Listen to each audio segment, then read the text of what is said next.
My name is Cristian. I'm a researcher at NEC Labs in Princeton. And before I start, let me give a shout out to Anupam, who's the first author of this paper. He was an intern with us at NEC when he did most of the work here.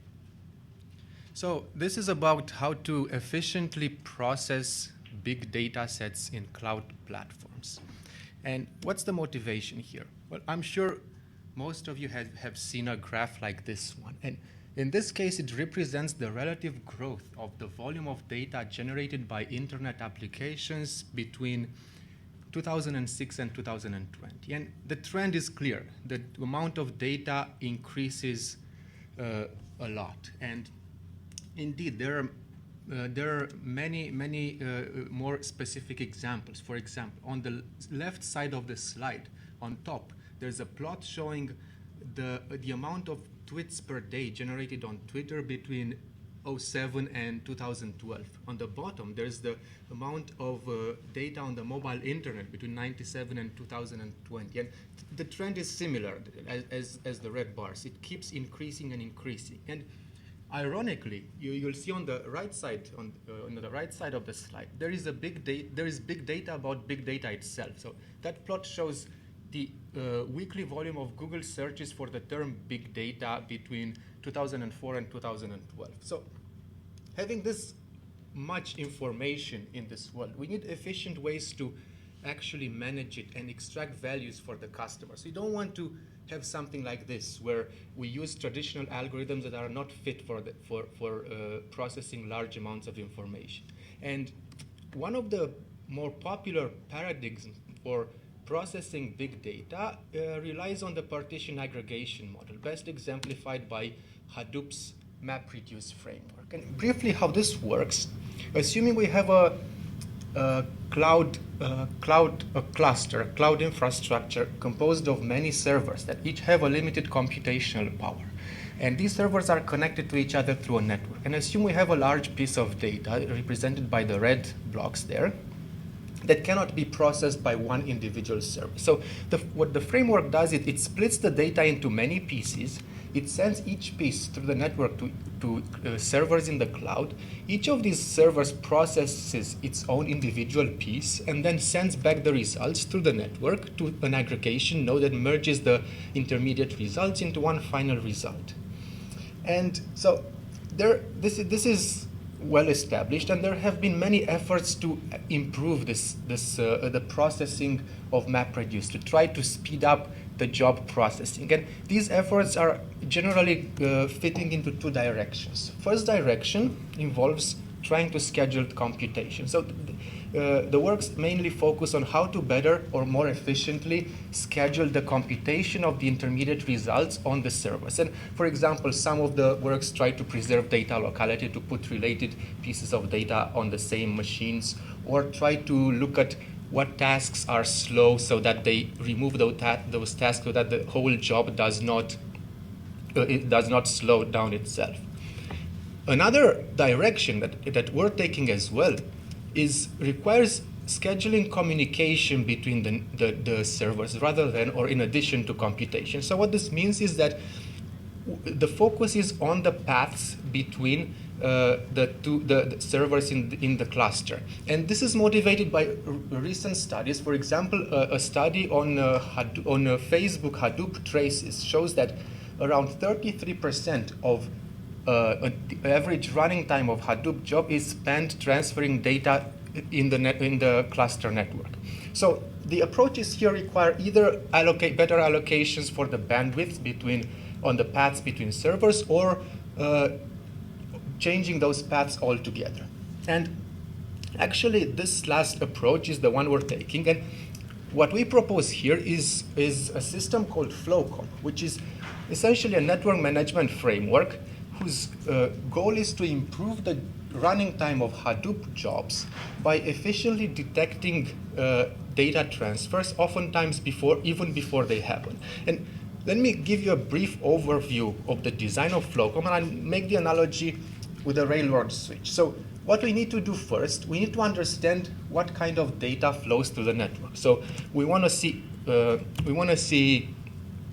what's the utilization of the network and how much demand the current Hadoop job or jobs place on the network. That's number one. Number two, once we know this information, we have to decide, should we take this path for the transfer, for the upcoming transfer, should we take this other path? So we decide which path we have taken. Finally, once we figure out what is the right path, what is the best path, we essentially switch the path. We change the path to the new one. So now I will go over these three design decisions one by one, and I'll tell you more details about what goes into each one of them. And in fact, this is the main contribution of the paper, demand prediction. That we want to understand what is the demand that an application, in our case Hadoop MapReduce, places upon the cloud network. And there are studies that show that try to try to monitor the network utilization and what happens in the network by looking, for example, at NetFlow or SNMP counters. So, but the problem with those studies is that they may look at they may try to monitor the network or demand after the demand has occurred. What we want is a way to be quicker about it. And what we realize we can use application semantics information to effectively and more importantly transparently infer network transfers. And the key here is that we can do that sometimes before these transfers even start. So what's the magic here? Well, we looked at how Hadoop nodes communicate with each other, and it turns out that once intermediate data is available on a server, or intermediate result is available on a server, that data is not immediately sent over the network. And the time when that data is sent over the network is in fact decided by the aggregator node, which can vary from a few milliseconds to a few seconds. So our insight is that if we can use that time to actually change the data, change the path for the upcoming transfer, we may be able to have this path change before the transfer even starts. So how do we figure this out? Well, what we do, we install small software agents in every node in the Hadoop cluster, and these agents analyze the Hadoop logs and query the local Hadoop nodes using the available web API. And the information that they get is the following. They get information about whether an intermediate result has been computed and it has been written to the memory. How big is this result, the size of the upcoming transfer, and whether the network transfer has started or not. And each of these software agents will send information about this to a centralized decision engine, which performs the next step in our computation, which is the transfer scheduling, the flow scheduling. Essentially what this means is that if a flow needs to be rerouted on a different paths, this decision engine will do so.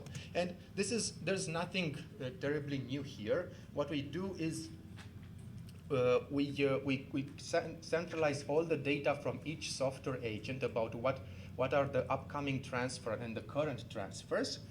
We choose transfers based on a FIFO policy, but this could be easily changed. And the decision whether to change the path for a transfer is done based on whether that transfer creates congestion on the default path.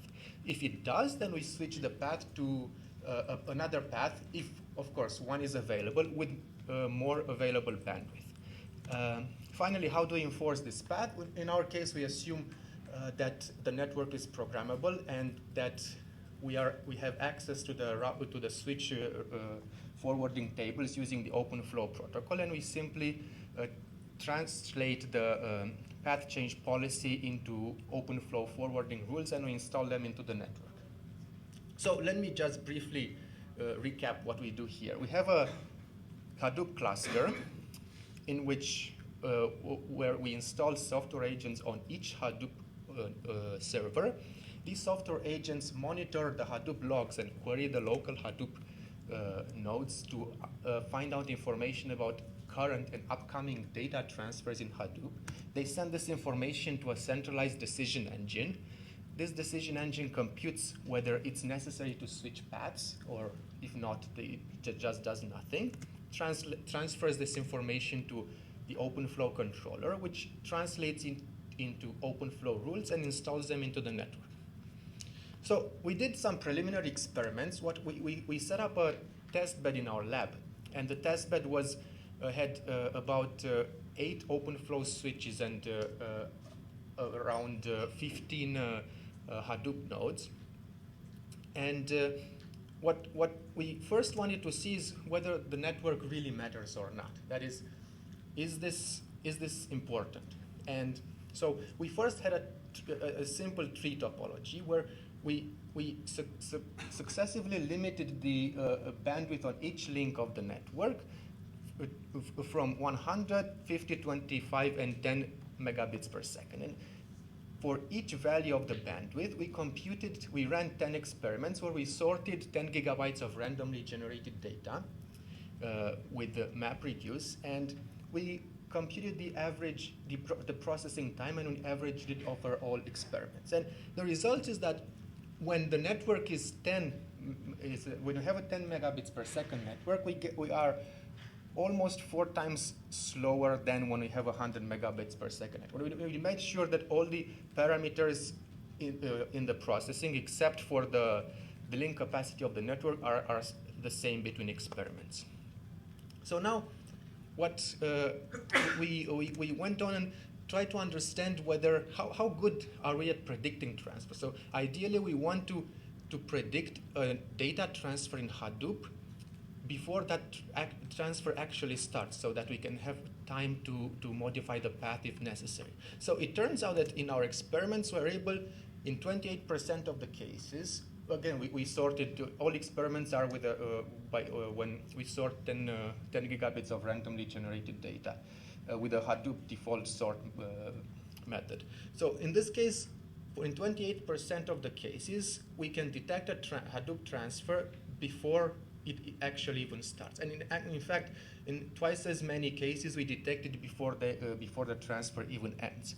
So this is good, but this is not sufficient, because what we want is not only to predict these transfers, but in case a path change is necessary, we want to actually change the path of those transfers in time so that it can speed up the processing. So question is, how quickly can we change this path?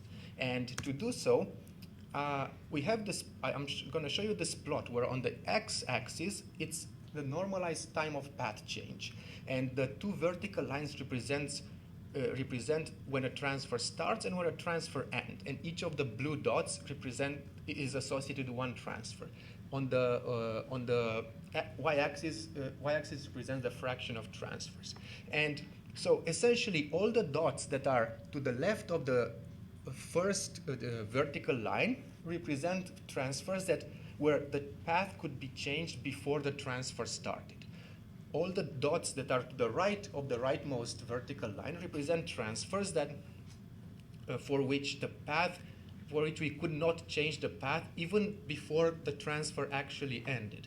So translated into numbers, we are about, so we can change the path of a transfer before the transfer ends in about 80% of the cases. But a little bit more useful is this number, where we can change the effectively change the path in 60% of the cases before the midpoint of the transfer, essentially before half of the data in that Hadoop transfer has been transferred.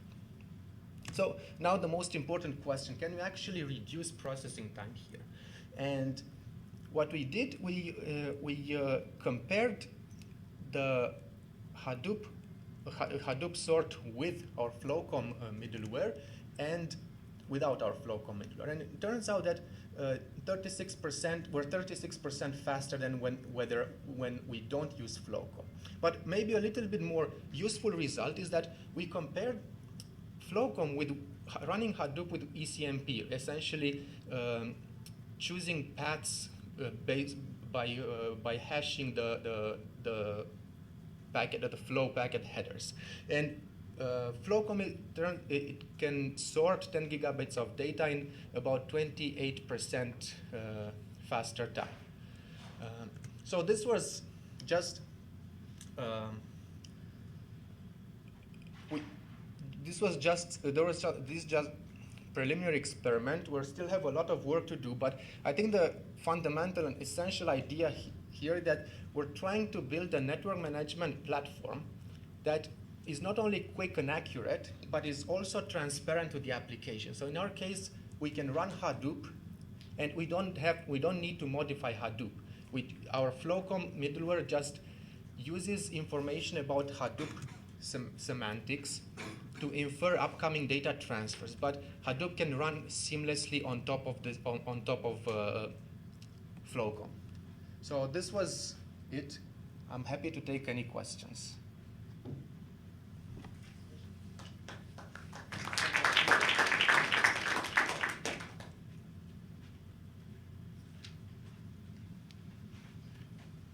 Hi, Chris Stewart, Ohio State. Hi. Congestion on the, I guess this is modeled for a system where you're only running one map reduce across the whole cluster. Yes.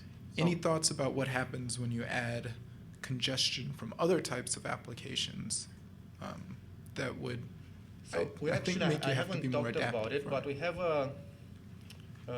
in our OpenFlow controller, we have a module that monitors the utilization in the network, the utilization that could come from other types of traffic, right, other than Hadoop. And we take that into account when we do the optimization. Okay, great. Well, that's great. That's actually a great start. That's the first part. Then what happens when the congestion changes during the transfer itself, right? So after you've measured, you've switched paths. Now, I start some other MapReduce job that's using the same path. So have you considered any of these interference effects? We switch paths back once we have initially switched them.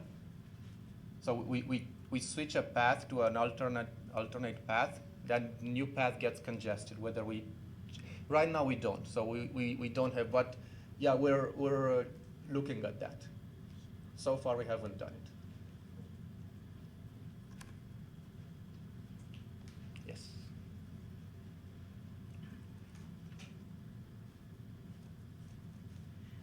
So when you say your approach runs faster, did you take into account the overhead, the processing overhead that's done to figure out the new route, the path to change or something? Yes, everything. We measured everything. Okay. Did you also have estimates about the entire overhead produced by your method?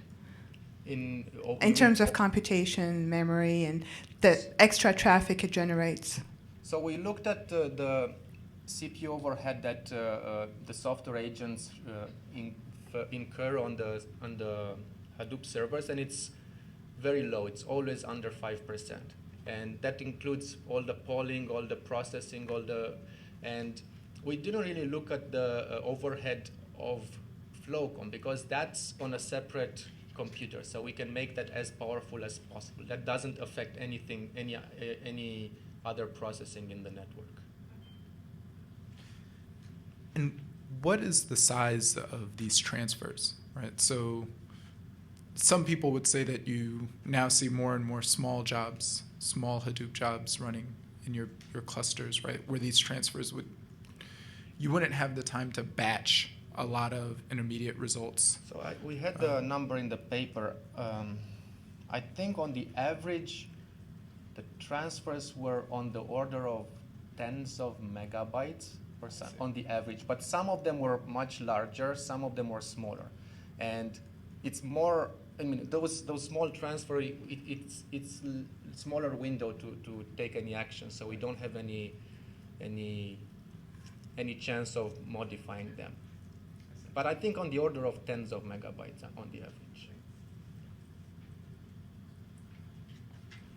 So your network condition monitoring is done per job or for the entire infrastructure?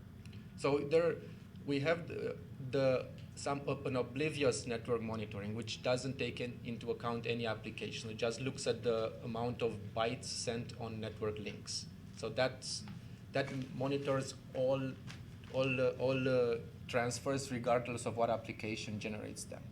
And then we have the application-based monitoring demand, which is done by each software agent on the Hadoop servers.